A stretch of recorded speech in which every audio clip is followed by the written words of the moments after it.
Hey, YouTube, how's it going? It's Ked.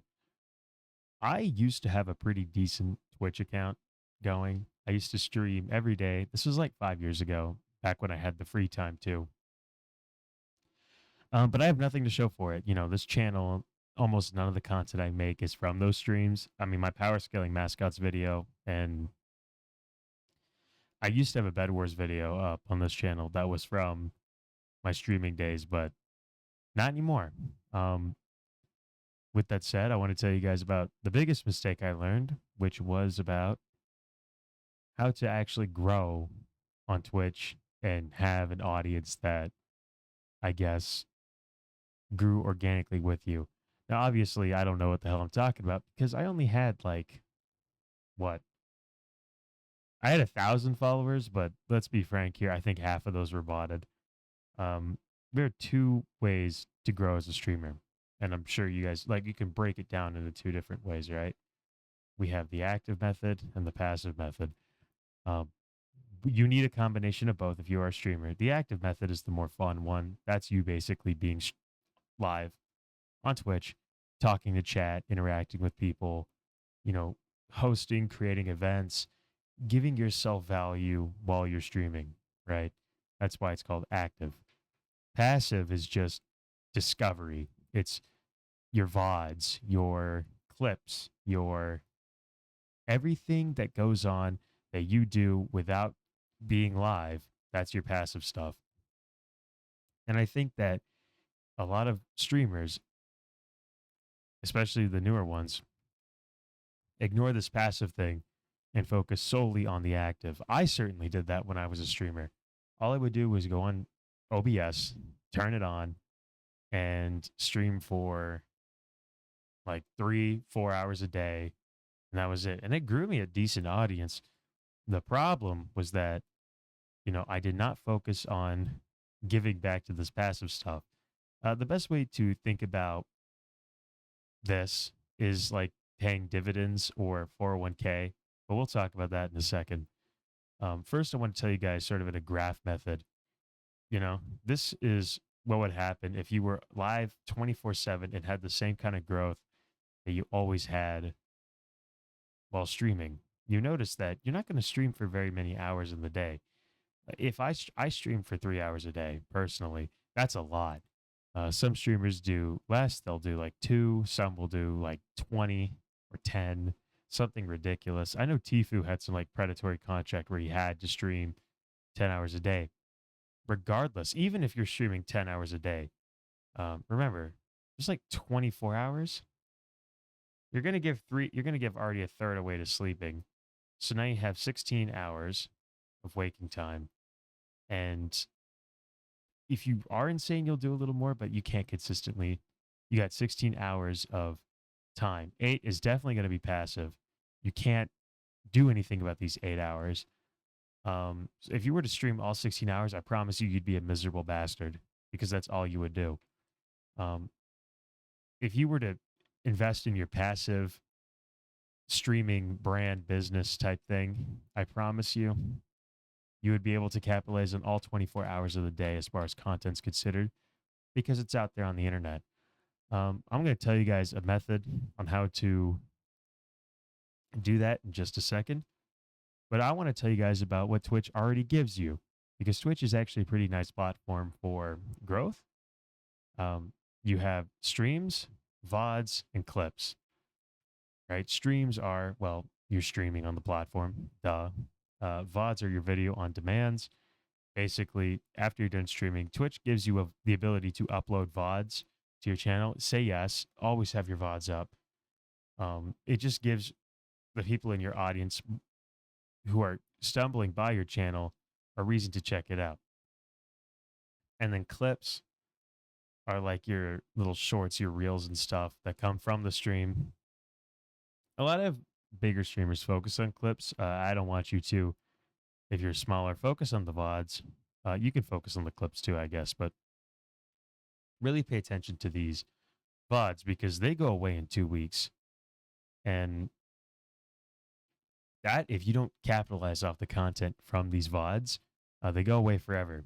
And I promise you, If you stream 100 times and you even just get one video out, you have more videos than I have on my whole channel from your VODs from streaming. And you've now double dipped into a YouTube channel that has your VOD's best moments, and you have a Twitch channel that is doing fantastic. I didn't have the foresight to do either of these when I was a streamer.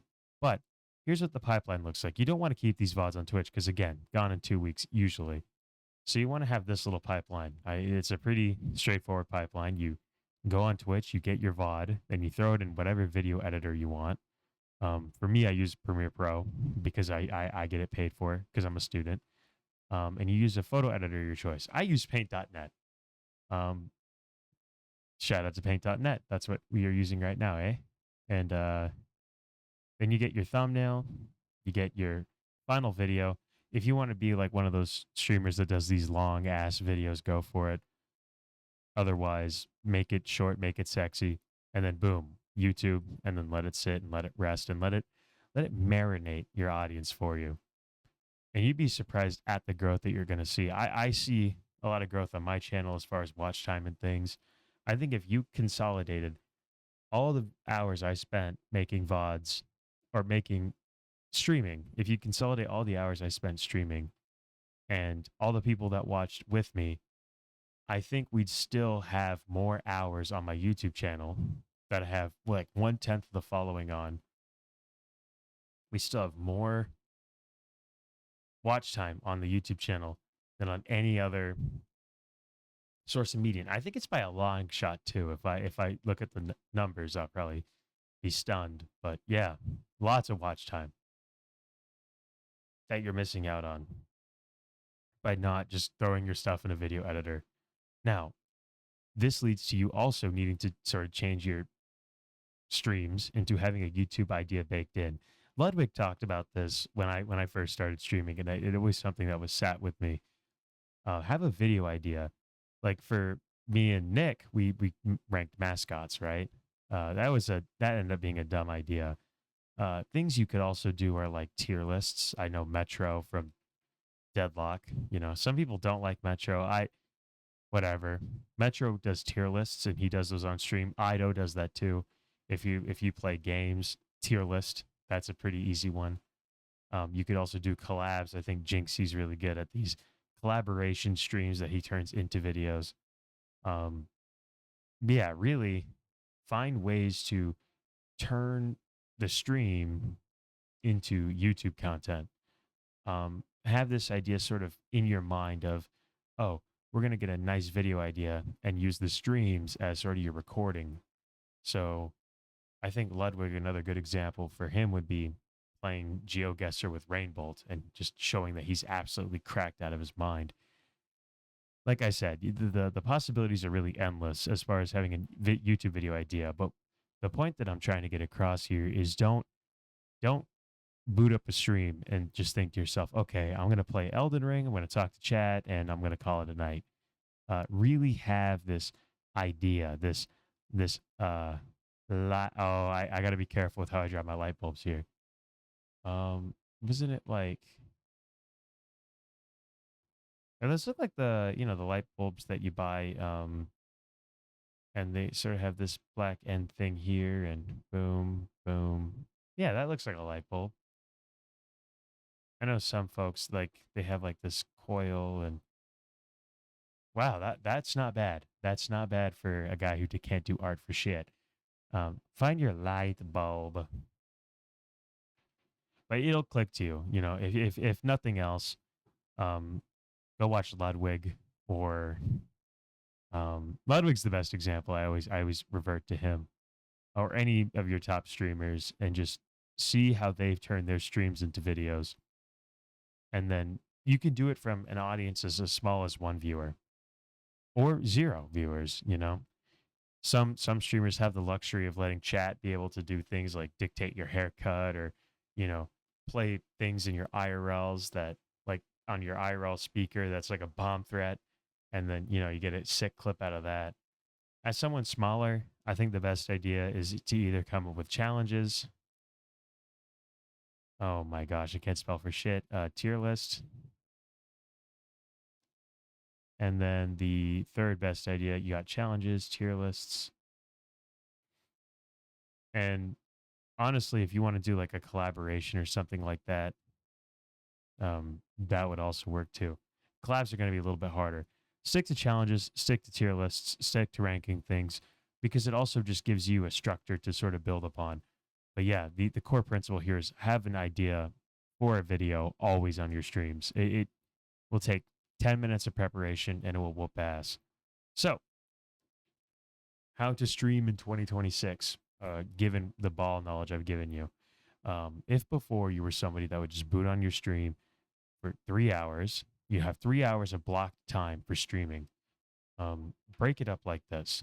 Let's say you got 3 hours for content time. I'm going to ask that you spend maybe 10 minutes before planning everything out, getting everything sorted. Then I'll let you stream for 2 hours. That's a long time. 2 hours. You're going to cut your streams by an hour, right? But in cutting your streams by an hour, you're going to give yourself like an additional hour of preparation and then letting yourself find the best moments of your 2 hour stream because it's a shorter stream if you have 3 hours. If it's 4 hours, cut it by an hour. Basically, you want to take about an hour, like it's going to be less than an hour, but you're going to take about an hour to just sift through your stream, see what the best moments were, or see what parts you sort of want to cut out and download and throw into your video editor. And this hour of editing is going to go towards your full 3 hours of content that you already have blocked out. And this hour that you're not streaming and you're actually just editing and throwing to YouTube is going to go to your YouTube channel. And this is where we were talking about stocks earlier and like 401ks and interest in things. See, the finance community has this figured out. They have this compounding interest, right? If one video generates you some bullshit like, let's just say, let's call it 10 views. 10 views per, I don't know, 10 views per month and then one subscriber per year. I don't know. It's some bullshit. But let's just say it generates you 1 view per month. Or I don't know. I'm trying to think of the ideas here. If you have 100 videos, that's 1,000 extra views, and you're cutting your stream short by an hour.